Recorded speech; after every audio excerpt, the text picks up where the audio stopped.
Est-ce que vous savez ce que c'est ça? C'est une infrutescence de charme. Voilà. Donc en gros, c'est la partie où il y a les fruits, quoi, pour faire simple. Et donc ça, c'est une grappe sur laquelle on va retrouver ce qu'on appelle des samars. Donc les samars, c'est ça.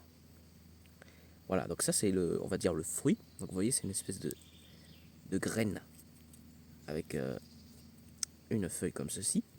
Donc ça c'est le résultat d'une fécondation des fleurs. Donc les fleurs de charme, c'est ce qu'on appelle des chatons. Donc c'est un peu des grappes de toutes petites fleurs.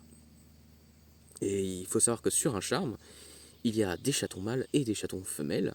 Et les chatons femelles, eh bien après ça donne ce genre de choses. Donc les grappes comme ça.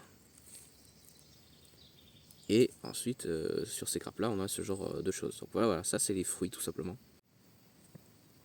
Donc ça c'est quelque chose qu'on retrouve sur le sol forestier d'un type précis de forêt de feuillus. Donc ce qu'on appelle des chênaies charmées, c'est-à-dire des mélanges de chêne et de charme tout simplement. Donc comme ici d'ailleurs. Hein. Ici on est sur du chêne charmé avec quelques aubépines qui traînent. Et c'est quelque chose que normalement on retrouve plutôt au mois de septembre quand les fruits sont matures.